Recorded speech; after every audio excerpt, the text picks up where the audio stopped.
Bienvenidos a Newsroom por Canadá Latin Channel, información en tu idioma. Mi nombre es Héctor Chaparro y quiero darle la bienvenida a todos y cada uno de ustedes a esta transmisión especial a través de Facebook y de YouTube Live. Gracias por estar en Canadá Latin Channel y el día de hoy estamos teniendo, como ya lo dije, esta transmisión especial porque tenemos a un invitado del gobierno de Alberta, quien nos va a dar actualizaciones acerca de lo que está ocurriendo, de la situación económica y otros temas que están surgiendo en este momento relacionados con el gobierno de Alberta. Y quiero darle la bienvenida al ministro, aquí lo voy a poner, a ministro Nate Glubish, quien es ministro de Servicios de Alberta, a quien le quiero dar las gracias por estar aquí en Canadá Latin Channel. Nate Glubish, thanks for being here in Canada Latin Channel. Welcome. Thanks for having me. Okay, well, first of all, I'm going to say thanks for having this interview with you and take us a little bit of your time. We know you are so busy and we appreciate your time to do this interview for the Latin community.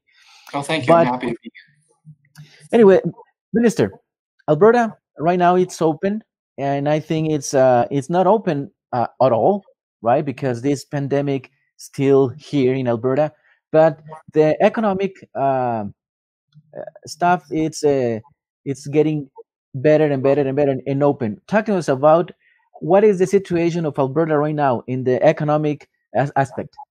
Sure. Well, thank you, Hector. I think that's a great question. So, I mean, as all of your viewers would know, Alberta is no different than the rest of the country and the rest of the world, that we're wrestling with the effects of COVID-19, a global pandemic.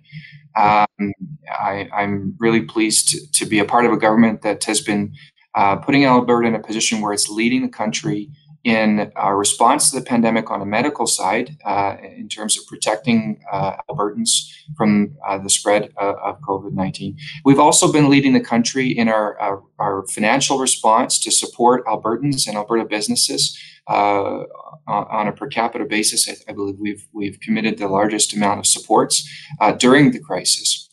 But what I'm most excited about is what our Premier announced last week, which is Alberta's economic recovery plan, which is all focused around creating jobs, attracting investment, getting Albertans back to work, and growing our economy. This will help to put Alberta on a firm foundation so that we can focus on our recovery and emerging from the effects of this global pandemic, which have been very significant.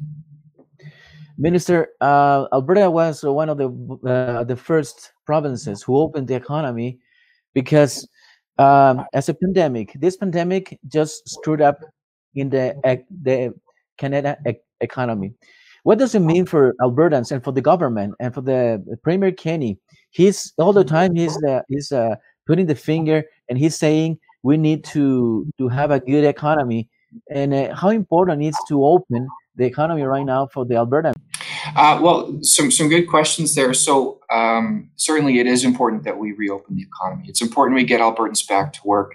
But it's important that we do so safely. And I think that Alberta has a great track record so far of doing this safely.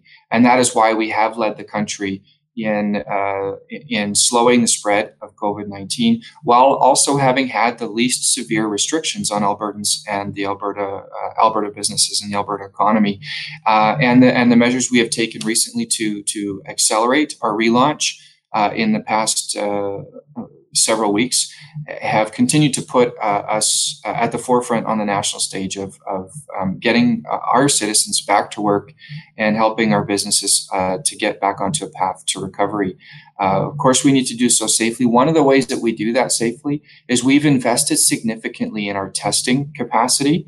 And so we are now at a position where we have the capacity to test as many as 16,000 tests per day.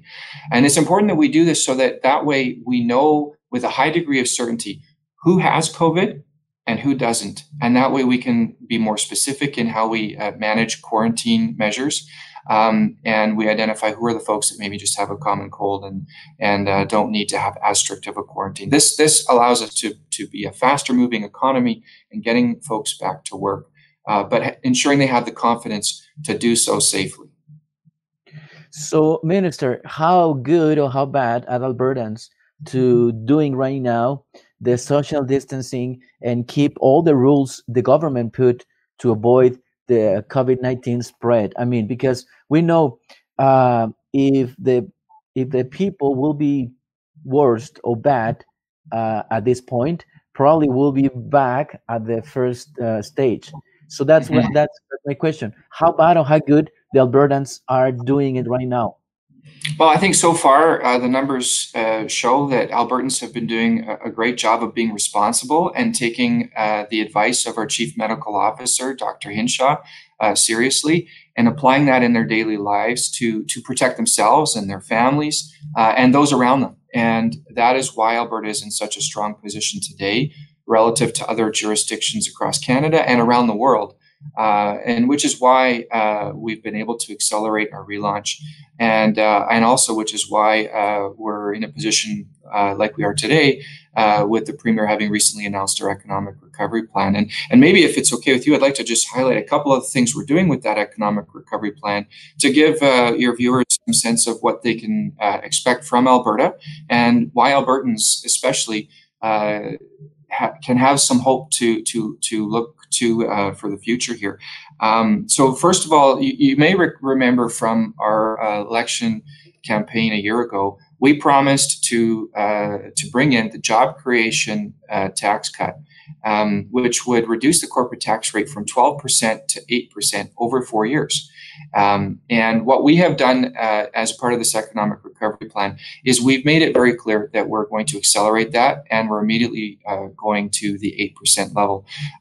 We wanted to do this for a few reasons. Number one is to demonstrate our commitment that we're not going to backtrack on that commitment, and we are going to move forward with that. It also sends a strong signal to businesses and job creators all across the country and around the world that Alberta is going to be one of the most competitive jurisdictions in terms of low taxes for them to consider expanding their businesses, hiring folks to put them to work, and investing their capital here. So that's a significant move. We know that the job creation tax cut will create upwards of 50,000 jobs for Albertans, and we're making sure to move that forward to its full implementation immediately. Another thing that we announced as a part of this economic recovery plan was $10 billion of capital spending to build infrastructure all across the province, whether that be twinning highways, building bridges, building pipelines, and other vital infrastructure like schools and medical facilities. So this is an important step forward to invest today to get Albertans to work building the vital infrastructure for the future today, and that will create tens of thousands of great paying jobs for Albertans. Aside from construction, we've also announced the Innovation Employment Grant, which is to encourage the creation of jobs and investment into the technology sector. We want to encourage Alberta innovators and inventors to invest in research and development here in Alberta. We know that that can create some very exciting jobs and helps to diversify our economy.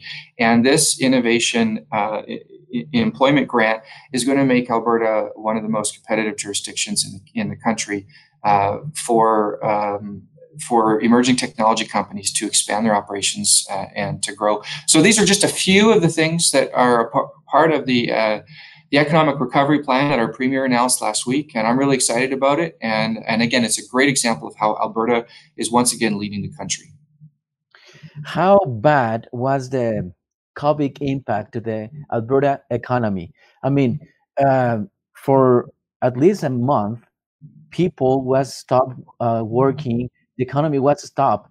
So how bad was in terms of numbers, if you have numbers? If not, how bad was this impact? And if this kind of measures, the government and the Premier Kenny is doing it, it will be recovering in certain time? Do you have a specific time or not? Is it possible to describe that?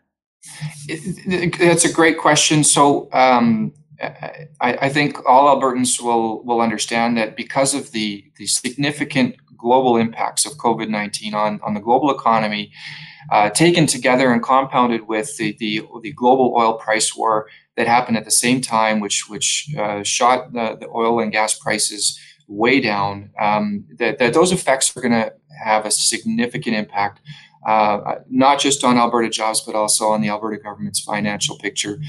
We will have a much more detailed financial update that we will bring forward for Albertans in August of this year.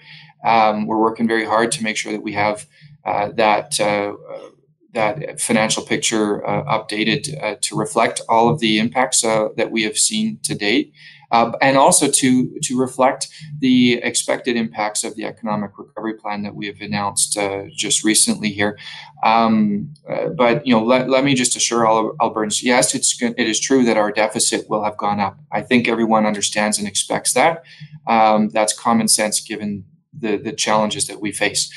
But our commitment remains to putting Alberta back into the best financial position possible.